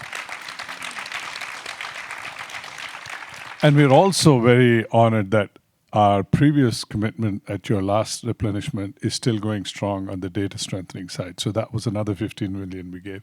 We continue to believe that we need to support this. And if we strengthen the laboratories, we're going to get 3 things from it. We'll get strengthened capacity from the laboratories, strong data networks, and ability to share data. And if we can do that, we have a leg up. But this is just the beginning. And I don't know, Peter, who designed your logo, but when I look at your Global Fund logo, I really see the 3 sectors that need to come together. I see the government, the private sector, and the public sector. I don't know if that was how it was created, but right now, today, it makes so much sense. And I really do believe that unless the 3 sectors come together, it's not going to work because the problem is too big for any one sector. And in this instance, I'm also pleased to announce that joining us additionally towards this private sector pull, Abbott Foundation is pledging $5 million to join us, and I hope this opened the door for many more to come in. We're working towards strengthening the laboratory system. So, Abbott, and just as a bookend in conclusion, if your call to action is a fight for what counts, we're proud to join the fight. Naveen, thank you. Thank you to the Rockefeller Foundation. Thank you to Abbott as well. And this is a really important catalytic funding initiative about laboratory system strengthening. Laboratories are a critical component to fighting existing diseases and future pandemics, but so too, as we all know, are the people at the front line, who are often community health workers. They're the front line of disease surveillance. They're the front line of actual service delivery. Don, you, the Skoll Foundation, are very involved in the new Africa Frontline First Fund. Tell us about it. Thank you, Peter. And it's such an honor to be here with everyone. When I served as ambassador in South Africa, I learned the expression, all protocols observed. It's my favorite one, so I use it at all events like this. It has been so inspiring to listen to everyone here and all the commitments around finance and technology. But as you just said, Peter, without the frontline healthcare workers, who really are the soldiers in this fight, at the front lines, in the most marginalized communities, we don't get anywhere. And we have the data. $1 invested in frontline health workers returns 10x. We know that they can deliver this impact on health. We know that they are the front lines of figuring out when those next diseases are arising, getting the data so the labs can analyze it. This is our opportunity to invest in those workers. 10-to-1 return, yet 85% of those workers are unpaid. 70% of them are women. Now is a moment to change that. Joined on this panel by the minister from Ethiopia, who has set a model for this in Ethiopia, where they are paying their health workers. In Liberia, President Johnson also did that, and she helped spearhead this Africa Frontline Fund, along with incredible social innovators like Angela, who I see sitting right there from Financing Alliance for Health, Chic, and Last Mile Health. So this is a combination of government, civil society, and philanthropy jumping in. My friends from Johnson & Johnson, who committed 15 million, Skoll, who's doing 10. We need more.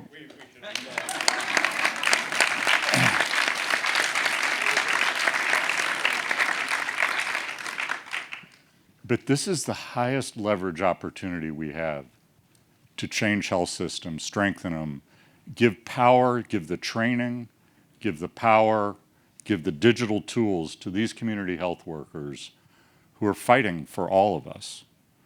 And now is the moment to do it. Global Fund, with Peter's vision, stepped up and said, we're going to break down the silos between these diseases. We're going to invest in the system. So for any donors who are out there listening, this is a 3-to-1 or 4-to-1 match if you put your money into these community health workers, and now is the time to do it.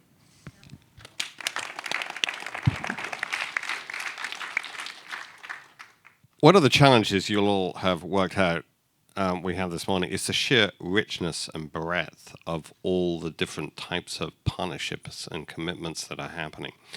But when it all comes down to it, it has to make sense at a country level. And at a country level, that requires leadership. And I'm actually really proud to have spent time with you in Ethiopia, to have you here today. Litadesi, you really are an example of a leader who knows how to do that, and as Don said, have been a pioneer with community health workers. Can you talk a bit about how you see health systems investments and the role of the Global Fund, and what's your vision for this? Thank you very much, Peter, and it's really great to be here with all the key contributors to this strong global partnership. And I want to start by really acknowledging the role of the Global Fund in really saving many lives from this, not just the 3 diseases, but also from many other diseases because of the investments on the health system strengthening, which we will reflect on a little bit, and including the COVID response investments the Global Fund directly did for many countries. And I think that particularly within this last few years with the pandemic, we really have seen how much crucial these investments on health system strengthening are more than ever. And the learnings from the pandemic are really critical for us not to forget on the way forward. And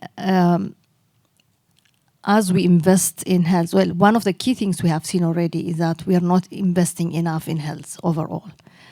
But also when we invest in health, how we invest in health is critical, particularly addressing the health system issues for sustainability, for sustainable change, for sustainable development of health in this country. So I think from the learnings we've had, the key pillars, there are many issues that I can raise, but I will just raise few of the health system pillars. We have seen that we need to invest more and differently in this, in the way forward, learning from the pandemic as well. One is the health workforce, and it has a huge range of what we mean in health workforce. And on the community health workers, it has been eloquently presented on the need, really, their critical role as we move forward in our health systems, and how countries need to really move to ensure that they are part of the routine health system. But it also requires really investing in the different mix we need, from field epidemiologists to critical care nurses, linking the public health response to all the way to the clinical response that's needed in all of our health, particularly when we are facing such pandemics. But also we have seen how much we need to invest in having some surge capacities so that we respond to different challenges, emergencies, but at the same time, we ensure the continuity of essential critical services, which was one of the key roles that the Global Fund played in terms of ensuring those services were maintained. And for us as a country, that was a great learning experience, because in the first few months, we really shifted our focus to the response of the pandemic, and we had to quickly readjust and see how we maintain those continuity of services, like for HIV, TB, maternal services, and others. So having that capacity of surge capacity, we had to inject around 5,000 healthcare workers into the system to ensure we are responding at the same time having continuity. So such building capacity from primary care up to the different levels of care, and the integration of public health and clinical care is crucial. And the other key aspect we have seen is really the supply chain issues. And the disruption globally has really impacted many countries, especially in the beginning, particularly developing countries who didn't have the internal local capacity to cater for their communities. So the issue of having a strong supply chain globally with a strong system from the procurement aspect and the last mile delivery, but at the same time, the issue of local manufacturing has really come up as a critical aspect in the pharmaceutical sector, where I think the role of the private sector would be really crucial as we move forward. And we have seen very encouraging progresses during that time, where we had to shift some of our textile manufacturers to do masks and others, but there's a lot of intentional investment that needs to be done in the way forward in terms of the supply chain. And last but not least is the health financing aspect, the sustainable health financing, where we need to collectively still invest with increased domestic investments that need to continue to happen by governments, and not just through government direct allocation to health, but also looking at other sources domestically. But it needs to be complemented with the global private and partners' resources to really reach to where we want to go. Thank you. Thank you, Minister.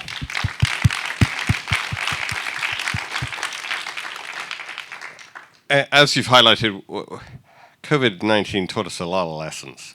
It taught us a lot of lessons about vulnerabilities in our health systems, about inequalities, but it also, I think, it has given us some indicators on things we can do a lot better.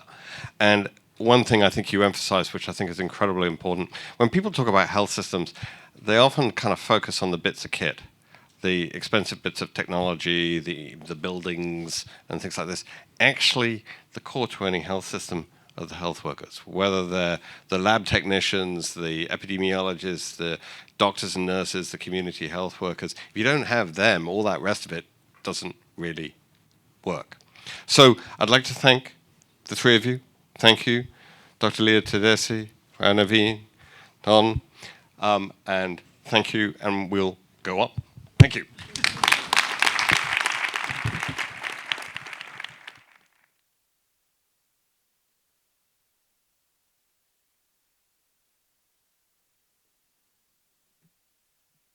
Thank you, Peter, Dr. Naveen Rao, Don Gibbs, and Dr. Leah Tedesi. And now here to give us his personal reflections at this critical juncture, it is my privilege to welcome to the stage the chair of the Global Fund Board, Dr. Donald Kaberuka. Welcome to the stage, sir.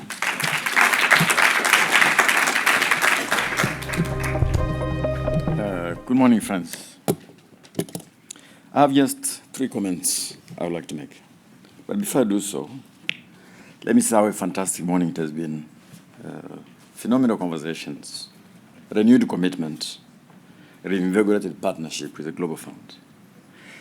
It's not for me to do justice to things that I've heard this morning, but they are incredibly powerful. From Pumi's, it's about the people. It's not about the Global Fund or my company. It's about the people. To the clarion call by Mark, knowing you, I was expecting nothing less. To Mark Anderson, about issues of equity, access, patient-centric prevention programs. Listen to the people, Tom. Martin, the missing patients, TB at workplaces, Miles, database performance, and many more. And of course, to Minister Tadesi's point about it is all inside the country. These are things we take home. But I have 3 points, and I want to begin with one.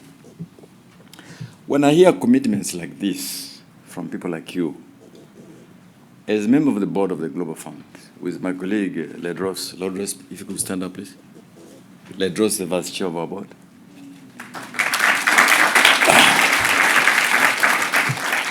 We fully understand our responsibility. We fully understand that we owe you. We fully understand that we have to be accountable to you. And I want to assure you that the private sector and CSO sitting on the board, I can see Charles Selwyn there, understand this fully. So my first message to you, please, hold us accountable. And we are prepared to be accountable. Ask us, where are the results? What do you do? Because the commitment we have here is something which we have to leverage. And I want to assure you that the board of the Global Fund and the management will do exactly that. We are fully knowledgeable that what you are doing is one side of the coin. You expect us to deliver our side of the coin. So thank you for that. And I want to assure you of this commitment. Our unique model, our 20-year experience, our infrastructure, our ability to scale up is something which I've heard you say this morning. Here's my second point, though, which I want to reflect upon. Each time I've been to international conferences where I talk about private sector, people immediately think we're talking about big business. Oh, no. Now, think of a country where 80% of employment is from the informal sector, what we call small-scale business people, where they're fishmongers, they're selling soap, selling Coca-Cola. These are the private sector in our countries. They will never contribute millions of money to the Global Fund, but they're absolutely vital for the work of the Global Fund. And so I want us to try and recalibrate our thinking each time we say private sector in the Global Fund. It is not just the big business or bigger, different scale who will contribute. It is those people who will make it happen on the ground. And that will include these people who account for 50% of GDP of some countries, 80% of employment. And this is so important that I want to urge you to look at this carefully. Our colleague from Coca-Cola, when she mentioned the fact that we can go in the most remote village in Sierra Leone, find a bottle of Coke, but no medicine, I agree. I actually saw that during Ebola in Sierra Leone, exactly. But those people who take Coca-Cola to those villages are not big businesses. They're small traders with a small truck, sometimes a motorbike, all right? They know the customers. They know them very well. And these are people we need to harness in the next phase of the private sector and CEO's relationship with the Global Fund. My next point, and this is where I will end, is that in this COVID experience, something unique has happened. Very, very unique has happened. Which is that we have seen incredibly rich countries, wealthy health systems. Whatever that means, Peter, wealthy health systems, all right? We have seen countries who look alike on the surface, same wealth, same GDP, succeed or fail to deal with COVID. And I've seen countries at very low levels of GDP, low levels of wealth, all right, actually handle COVID much better. South Korea did much better than some of the G7 countries. Is it not? Now, I'm not doing PR for my country. I'm saying we did much better than some of our donor countries. Why is this? Why is this? And why is this relevant for us, for you, for me? It's what I said yesterday meeting, at the breakfast meeting, what was said by one of the ministers of Singapore. He said, and I want to quote him, he said, COVID will test three things. Our health systems, whether we are poor or rich. And second, it will test our governance systems. And thirdly, it will stretch our social capital. And I want to agree with him totally, and I think those countries who have succeeded in dealing with COVID are those with the high levels of social capital. Now, you can find those in Europe, in North America, in Africa, in South Asia.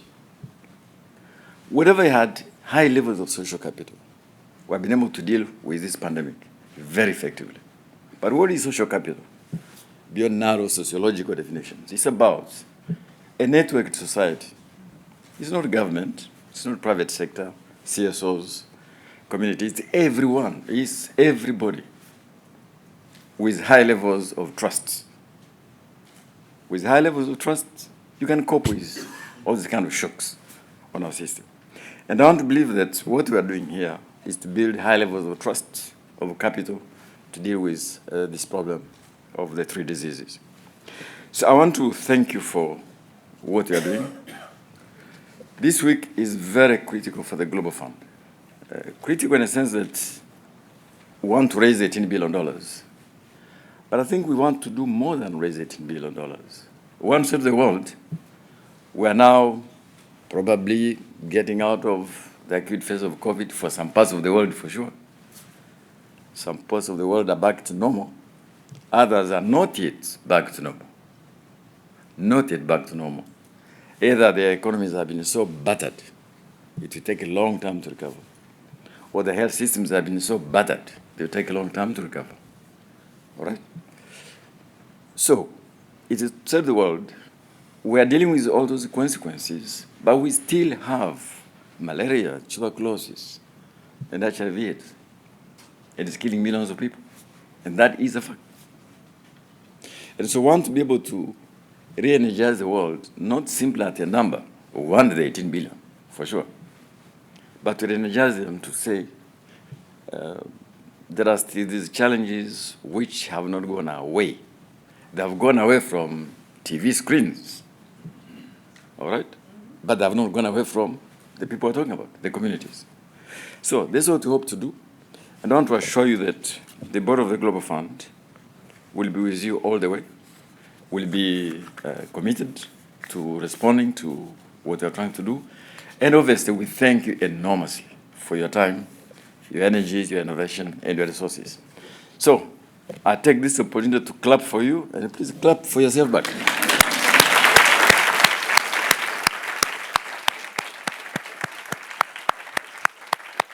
Thank you. Thank you very much.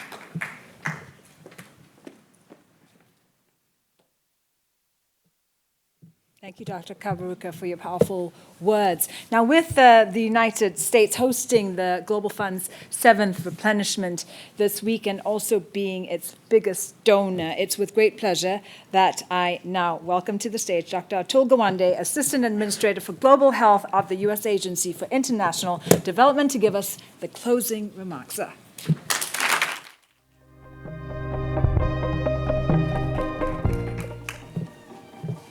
Thank you, everybody. I want to close by reflecting a little bit on the significance of the mission that we are all here for on behalf of the Global Fund. And I want to do it by going back to when I was in medical school, what led me to global health. And it was influenced by an essay that I read that has shaped my work and career ever since. And it was an essay not by doctors, not by public health experts, but by two philosophers writing on the nature of human fallibility. And the question that they asked was, why would we ever fail as human beings at doing something that we set out to do?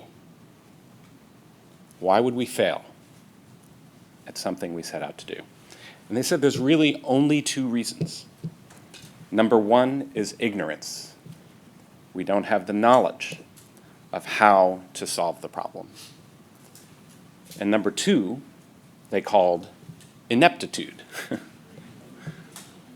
The knowledge exists, but an individual or a group of individuals fail to execute on that knowledge correctly. Now, what is different about our time, our generation, this particular moment in time, is that for millennia, human life was shaped by ignorance. We did not have a knowledge of how the world worked, of the laws that applied to it, and of how to shape it to meet our goals. But this last century has changed it dramatically so that we do have the knowledge of how to do many, many things. And instead, it is not what I would call our ineptitude, but the failure to execute, the failure to deliver on that knowledge that is shaping human life. And what is interesting is that we now have tremendous confidence in our ability to solve problems of ignorance, but we do not have confidence in our ability to solve problems of delivery, to solve our own ineptitude. And that is why global health is so important. It is our single best example of year after year for a century being able to harness knowledge successfully as human beings and to shape our entire lives. We have, for a century, Peter talked about Malawi and its life expectancy of 46 20 years ago. Well, that was the world in 1900. The United States, Europe, our average life expectancy was in the mid-40s. And we have added more than 40 years to that capacity if you are able to access the capabilities of knowledge that we have generated in the medical and the public health field. 6,000 drugs, 4,000 medical and surgical procedures, a couple of thousand public health interventions. And for those of you in an industry, I mean, this is the most ambitious thing human beings have ever attempted. There are 70,000 different conditions that human beings can be afflicted with, and so we have to deploy this capability for essentially 70,000 different service lines, town by town, to every person alive, regardless of their ability to pay, regardless of the conditions that they have, regardless of their mood on the day. That is our job. And it is going to take our entire generation of work to take it on. But we have made progress this entire century, every year, improving child mortality and improving life expectancy across the world until the last 2 years. This is the first reduction in global life expectancy in more than a century that we have just come through. It has been because of COVID, but for the low and middle income world in particular, less than half of that, it has to do with the virus directly. It has been the damage done to the economies, to the health systems, to the healthcare workers, to the nutrition and food security that has led to a collapse of our basic services. And this is why it is so important. The setbacks in TB, in malaria, and HIV progress have been devastating. We now face a situation where TB has risen again in mortality. We have HIV infections increasing again. Malaria progress that has completely stalled. But what we just heard today was about incredible technological capability, knowledge that exists. It is, I've called it, we have Star Wars technology and Jurassic Park delivery.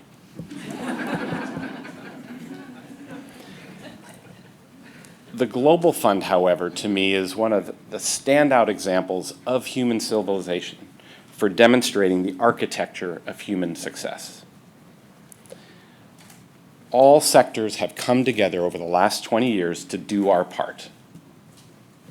I love the 3 rings that Naveen points to of the government and public sectors, the private sector, and the civil society that must all come together and play their part. But global funds show you need, right in the center of it, a catalyst to bring those communities together around the same objectives, the same measures, the same goals, and then we can do it at an extraordinary, I just look across this room, at an extraordinary level of scale, unprecedented. Governments, heads of state, leaders of industry, leaders of research establishments, leaders of civil society coming together to bring their communities to solve these problems. And I'm incredibly proud of being part of that as leader of global health at USAID and part of the US government efforts. This community has demonstrated we can do it better, and I know in a very personal way, my grandmother died of malaria. She was in her 20s. My father was just a boy at her side, and she had lived at a time when the knowledge of how to save her life existed. But it wasn't even expected that we could bring that knowledge to a rural village in India and that she could count on it. All of you are here because we believe that is unacceptable and that we know that we can deliver. That we know the knowledge exists and we know how to bring that knowledge to everybody that is there. If we don't fulfill this replenishment, if we don't enable those lives that we have saved, we are saving, keeping them on their HIV meds, keeping them on their TB meds, making sure those malaria nets and preventive capabilities and treatment capabilities are getting there, then we will have demonstrated that the one thing that does work, that we've demonstrated year after year can work, that we cannot be counted on to deliver on that after that baton has been passed from generation to generation to make this work. Global Fund is our catalyst for human progress. It is our critical capability that we can solve problems as a world, and we must live up to that promise. It is our job, and I thank you all for playing your part in making it happen, and thank you to the Global Fund.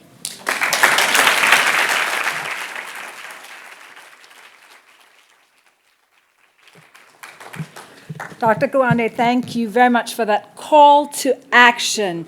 Many thanks to our speakers and our session chairs for your time and your commitments to the Global Fund Partnership. Thank you once again to Salesforce for hosting us in this fantastic building. And thank you to our audience for joining us today. We hope you found this insightful and inspiring. You're all invited to stay and join us for lunch, which is being served outside this room. Once again, thank you all.